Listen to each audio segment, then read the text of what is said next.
Assalamualaikum warahmatullahi wabarakatuh. A'udzu billahi minasyaitonir rajim. Bismillahirrahmanirrahim. Ma atakumur rasulu fakhuzuhu wa ma nahakum anhu fantahu. Hamdan wa syukran lillah. Wassalatu wassalamu ala rasulillah man la nabiyya ba'dah. Allahumma salli ala Muhammadin awalu makhluqatika nur min nuri dhatika nabika wa rasulika rahmatan lil alamin. Amma ba'du, Bapak Ibu, orang-orang tua saya yang saya muliakan, hadirin dan hadirat yang berbahagia dan yang dirahmati Allah, begitu juga kaum muslimin dan muslimat, para pendengar dimanapun berada. Puji dan syukur marilah senantiasa kita panjatkan ke hadirat Allah Subhanahu wa ta'ala, serta salawat dan salam kepada Rasulullah Muhammad sallallahu alaihi wasallam yang sangatlah kita harapkan syafaat beliau di yaumil akhirah. Tentunya hal seperti ini akan bermanfaat sekali manakala kita memang tahu teknis dan caranya, apalagi kalau kita buka sejarah Rasulullah sallallahu alaihi wasallam, ya nasihat-nasihat beliau ya begitu mengena, berterima, karena memang beliau orang yang selain seorang Rasul yang Allah utus membawa ajaran, beliau juga sangat paham terhadap ya kondisi audiensnya itu ataupun yang dihadapinya siapa dan bagaimana. Kita kadang nasihat tidak sampai dan tidak mengena bukan berarti tidak bagus. Nasihat itu bagus, cuma kadang cenderung ketika menyampaikan itu tidak sesuai dengan orang yang ada. Kadang nasihati anak-anak mirip macam nasihati orang dewasa, diberi pemahaman seluas-luasnya, mana lah ngerti anak-anak kan. Ini yang kadang-kadang kelirunya di situ. Kadang nasihati orang tua macam anak kecil aja main suruh-suruh. Ini kan ya kita bilang juga tidaklah mengena. Orang tua kan juga punya harga diri, punya marwah. Disinilah kadang terbaliknya sehingga timbul nilai nasihat itu sendiri tidak berterima dan tidak sampai. Kalau kita lihat ya banyak cara yang diungkapkan Rasulullah dalam memberikan nasihat. Di antaranya Rasulullah itu memberikan nasihat kalau kepada anak-anak dia melakukan teguran langsung. Karena namanya anak-anak ini ya kalau dibiarkan itu akan menjadi kebiasaan. Dan teguran langsung ini pun pakai teknis yang indah, dalam artian ada hal yang trik-trik yang begitu ya menarik oleh Rasulullah dengan cara yang sistematis. Adalah Umar bin Abi Salmah, seorang anak yang berumur 9 tahun. Anak ini dia selalu disuruh Rasulullah menimba air di rumah Rasul. Begitulah ya, setiap habis menimba Rasulullah itu ya memberinya makan, ajaknya sama-sama makan. Sudah dihidangkan oleh Aisyah untuk mereka santap. Jadi begitu selesai dia menimba, Rasul ajak, ya sini dulu kata Rasulullah, hai ya Ibnu Salmah sini dulu makan kita. Nah begitu dia datang, sondor namanya anak-anak lah ya, sopannya kurang, langsung aja main ambil aja, dua tangannya itu ikut ya, dua tangannya ikut ngambil. Berarti kan bahasanya itu entah geragas lah, entah apa kita bilang. Nah langsung Rasul katakan, ya gulam sammallah kul biyaminik wa kul mayalik. Singkat aja dibilang Rasulullah ya, karena anak itu langsung ngambil tanpa sondor bismillah. Maka Rasul tegur langsung, ya gulam. Gulamnya artinya hai hamba Allah ya. Itu panggilan kesenangan Umar bin Abi Salmah. Ada panggilannya indah, hei hamba Allah. Spontan dia melihat ya sammallah, ya baca dulu, sebut nama Allah, bismillah lah dulu. Kul biyaminik, pakai tangan kanan saja ya, ambil pakai tangan kanan ya, mula-mula begitu diajarkan. Wakul mayalik, ambillah yang dekat denganmu dulu. Itulah Rasulullah ya. Jadi tidak melewatin. Ya namanya lah kadang lewat ke sana, entah apa tangannya jatuh, kita bilang tempat yang lain kotor apa, kita bilang ada debu, entah apa. Nah itulah indahnya Rasul itu. Ya, dia panggil kesenangan itu. Orang kalau dipanggil nama kesenangannya pasti memperhatikan. Begitu diperhatikan, baru kasih nasihat itu bakal masuk. Ya, kita kan kadang-kadang anak salah ya ngambil, wah langsung dibilang, kau ini pun bukannya kau tengok siapa punya apa. Ya, apalagi kalau anak itu ya maaf kadang-kadang ada ya tanda-tanda khusus di badannya yang jelek gitu, langsung dibilangin. Kalau misalnya dia hitam, keling kan itu ya. Kau ini pun bukannya sopan, cobalah baca bismillah begini. Itu kan sudah. Kadang-kadang orang kalau dihina di luar itu mentah hatinya. Ya, kita kadang-kadang itu yang terjadi, dihina di luar. Berakhir ya udah dia pun nggak, perasaannya udah rendah, nggak enak, nggak nyaman. Jadi berapapun masuk nasihat, 1000 nasihat pun nggak bakal masuk sama dia itu. Karena udah di sini sudah nolak di luar. Ya, sama seperti kita mungkin kalau kita bilang ya ada makanan di rumah kita itu ya di dalam lemari, datang ya abang kita misalnya atau siapa ya, dia ngambil makanan itu karena dia maaf cakapnya akan buang hajat ya, maksudnya buang air kecil, dia letak dulu di meja. Begitu letak di meja dia pun pergi, datang kita nampak siapa punya, pikir nggak ada, kita makan, baru separuh makan dia siap. Kok kau makan aku punya ini? Ya, kau pun bukannya nengok, bukan nanya, kan? Udah makanlah. Cobalah ketika disuruh makanlah, itu udah nggak enak perasaan kita. Kenapa? Dia sudah membentak-bentak, apalagi dibilangnya ya entah apa istilahnya, istilah kita yang nggak sedap. Kita kan cenderung gitu. Kalau udah nggak enak kan langsung ungkapan yang jelek itu kita sampaikan kepada orang itu. Ya. Kalau kurus ya kurus, dibilangnya dasar nih kurus rakus kau. Ya kenapa kau makan, bukan kau tanya-tanya. Makanlah, udah kau makan aja tuh. Nah, begitu disuruh makan kedua kali udah nggak bakal enak dia tuh. Pasti nggak enak perasaannya. Jadi apapun dicakapkan nggak bakal masuk. Makanya Rasulullah sistematis, jadi dia panggil dulu nama yang indah dari anak itu. Tentu kan indah diperhatikannya, ada apa ya Rasul? Baru dibilang baca bismillah dulu, jangan main ambil aja.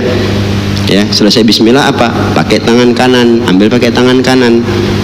Kemudian yang dekat tuh aja ambil. Kalau mau permisi sama tempat yang lain yang jauh. Itu kan enak dia. Inilah kalau kita lihat indahnya Rasul itu memberikan nasihat. Karena kalau seperti anak-anak ini ditunggu besok, biar aja lah besok dinasehatin.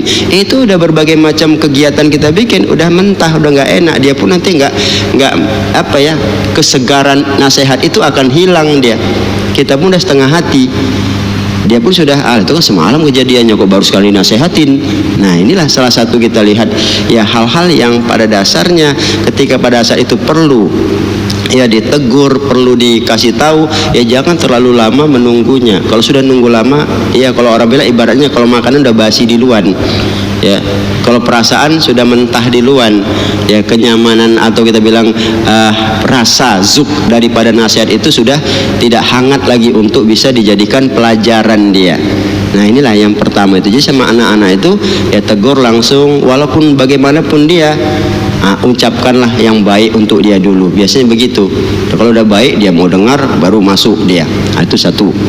Yang kedua, Rasulullah ini menasehati tidak panjang-panjang. Walaupun berulang tapi cuma satu bentuk perintah itu. Ya, dan tidak terlalu banyak. Kalau udah banyak itu nggak akan ditaatin orang, ya. Itu ada seorang laki-laki ketika dia datang, ya Rasulullah ausini. Ya, nasihati aku ya Rasulullah, la taghdab. Wa ausini ya Rasulullah, la taghdab. Ausini ya Rasulullah, la taghdab, kata Nabi. Nasihati aku, jangan kau marah. Lagi ya Rasulullah, jangan kau marah. Lagi ya Rasul, kau jangan marah. Ya. Nah, cikit. Ya. Walakal jannah, ada satu hadis juga mengatakan walakal jannah, bagimu surga. Nah, orang ini tahu kalau ada 3 kali ya udah selesai. Dia pun pulanglah ke kampungnya ya. Di dalam kitab saya baca itu Qisasul Abror, ternyata ini ada lanjutannya. Orang kadang jarang menceritakan lanjutan ini. Jadi pulanglah dari kampungnya, ternyata orang yang memang temperamen. Itulah Rasulullah tuh tahu ya, orang yang temperamen disuruhnya seperti ini. Ada orang yang kikir, ya Rasul kasih saya nasihat, hati saya ini keras sekali ya Rasul. Bergaulah sama anak yatim, orang miskin itu, kata Rasulullah. Lama-lama jadi apa? Jadi lembut hatinya, jadi orang bersedekah dia. Nah, Jadi ketika orang ini pulang begitulah, suatu hari anak-anak kecil dari kampung ya, laki-laki yang tadi ini sama Rasulullah minta nasihat, itu mengambil barang ke kampung lain. Kalau kita sini misalnya lingkungan 1, anaknya main-main pergi ke lingkungan 2, di lingkungan 2 dia mencuri, tapi ini anak di bawah umur. Begitulah ketika ketangkap lagi mencuri, ketangkap, namanya anak. Mau dihukumlah, mau dihukum ya oleh orang kampung sebelahnya itu dengan hukuman orang dewasa. Orang tua yang punya anak ini nggak senang. Jadi karena dia tidak senang, ya dia kumpulkan orang laki-laki dewasa di kampung ini mau menyerang kampung. Ya itu tadilah kita bilang, itulah yang sering tawuran di negeri kita itu begitulah, ya nggak sehat di dalam berpikir dan mensikapi satu kejadian itu kan. Mau diserang, mereka kumpul bawa senjata, naik mereka dengan kuda itu, ya mereka serang karena anak mereka ini dihukum ya dengan cara seperti hukuman orang dewasa mau diperbuat. Sana pun begitu, ketika mau diserang siapkan juga laki-lakinya, pegang juga senjata, naik kuda, sudah berkumpullah di satu tempat mau tempur ini, ya mau bertempur. Seseorang berkata kepada laki-laki ini tadi yang dinasihati Rasulullah, dia ketika itu sedang mencangkol di ladangnya. Polan, kau kok diem aja kau? Ada apa rupanya? Itu orang kampungmu tuh mau bertempur, mau ya berperang sama orang kampung sebelah. Apa pasalnya tidak tahu, kau kok diam aja? Nih, karena dibilang orang kampung itu mau perang, spontan dia tinggalkan kerjanya itu, naik tensi marahnya itu, dia pulang ke rumah, dia ambil pedangnya, dia pacu kudanya itu. Begitulah dia pacu kudanya dalam keadaan marah tadi. Tapi di tengah jalan dia berpikir, aku dibilang nih kok langsung marah. Apa alasanku marah? Problemnya juga aku tidak tahu. Ya, kenapa aku harus marah? Bukankah Rasul mengatakan jangan marah? Nah, ketika itu dia ingat, langsung reda marah dia itu.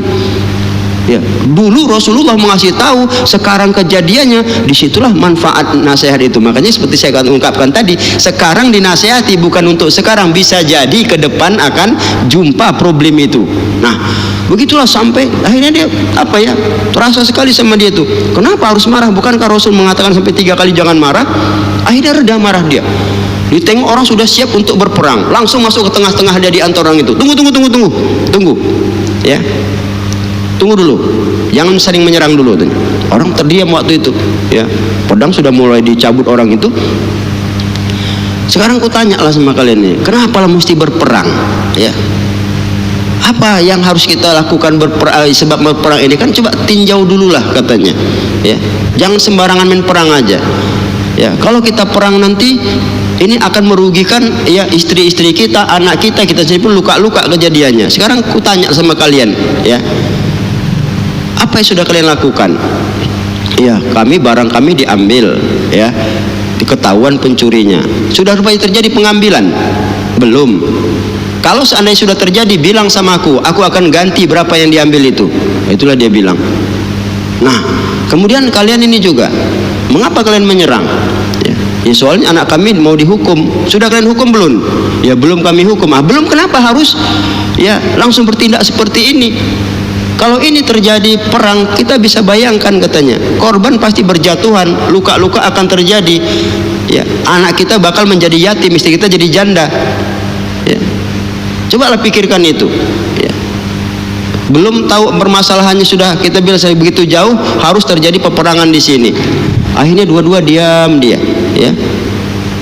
Diam, akhirnya dibilang, bagaimana kalian pendapat kalian katanya sama satu kampung itu? Beginilah, ya kami sebetulnya mau mengatakan itu juga sama ya orang-orang yang ada di pihak kamu.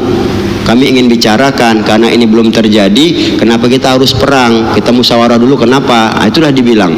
Akhirnya ya dua-duanya kalau gitu udahlah damai kita, nggak ada gunanya karena tidak ada yang luka juga tidak ada perlu dikisos, ya harta juga tidak hilang, anak tidak jadi dihukum. Gara-gara ini kita perang, itu kan tidak pantas dia, ya. Damai aja kita. Akhirnya damailah mereka, pulanglah masing-masing ke kampungnya tanpa terjadi satu bentrokan itu tadi. Inilah kalau kita lihat. Jadi pada dasarnya ya Rasul itu memberi nasihat tidak banyak, dia pendek kalimatnya dan tidak ya panjang, perintah tidak banyak. Ya, kita kadang nasihat itu macam radio rusak ya. Itu diulang lagi panjang kali hingga muak anak tuh nengoknya lagi kan. Kadang-kadang udah lewat 2 hari, kau semalam lagi kau bikin kan? Semalam udah kau bikin begini-gini. Ngapain semalam diingatkan lagi sama dia? Coba lah. Kita suka kali nengok mukanya lagi. Kau lah ini tadi kan bikin mama marah aja kau dari tadi kan. Ku tengok dari semalam aja. Nah, itulah penyakitnya itu. Hal-hal yang begini kan kita lah coba berulang-ulang begitu udah berapa hari disebutkan lagi. Ya sudah, tinggalkan, itu masalah sudah selesai. Ya. Kita kadang kecenderungan seperti itu yang merusak makna dari nasihat itu sendiri. Jadi beri nasihat itu jangan panjang-panjang. Kita aja kalau disuruh perintah banyak kan, ya nggak usah lah kita bilang nasihat. Kalau kelewat banyak kita bilang dikasih, nggak akan terkerjakan kita itu. Ya. Maaf, misalnya kita punya pembantu, kita mau pergi kerja, anak sakit, bilang sama pembantunya, Butet misalnya contoh, atau Inem misalnya, ini contoh aja ya, jangan tersinggung karena nama ini ada sebagian yang dimiliki kan. Nah, ya ibu nih mau pergi kerja nih, itu siapa sakit, nanti ya jam sekian kau kasih makan obat ya, kasih dulu sarapan dia, habis sarapan kasih dia makan obat ini ya, 3 kali 1 yang ini 2 kali 1 yang ini kau kasih nanti 1 kali 1 aja. Habis itu kau belanja, kau beli sayur ini asal beli sayur kau masak seperti ini, asal itu jangan lupa ya kau tolong cuci baju tuh, habis itu jangan lupa kau jemur setrika yang bapak punya yang ini. Coba beruntun dikasih. Coba kalau seandainya tidak dia tunaikan, itu jangan marah kita karena kelewat banyak. Terakhir pulang, ya kenapa kau kerjakan ini? Saya bingung bu, panjang kali, nggak tahu saya mana mau didulukan. Coba lah. Jadi makanya kita nggak usah heran, jangan banyak-banyak lah. Kalau nasihat itu sekali berulang-ulang yang memang perlu selesai. Problem itu tengok, pantau dia, dikerjakannya udah, anggap. Nah, inilah kejadian sama kita nggak tahu apa punya ilmu apa tidak. Terakhir itulah selalu terjadi dia. Kau nih balik lagi kau bikin, kan cenderung begitu dia. Ya, udah dikasih tahu kau bikin lagi katanya. Karena repetannya tuh satu masalah repetannya sampai 10 kali lebih. Ya, makanya Luqman Al-Hakim sampai mengatakan ya, jangan kau bebani anakmu itu apa yang dia tidak sanggup untuk mengerjakannya. Kalau kamu tidak dipatuhin, kau jangan kecewa, kata Luqman Al-Hakim. Kita kalau anak nggak mematuhi, begitu berat beban yang disampaikan, itu nggak usah heran ya. Jadi makanya kadang-kadang memang timbul emosi kita tuh, itu yang perlu tadi, jangan marah. Kemudian hal-hal seperti inilah kalau kita lihat. Maka itu sekali lagi trik Rasulullah begitu indah sebenarnya, dan banyak lagi nasihat-nasihat lain sesuai dengan kondisi ya orang yang diberi nasihat.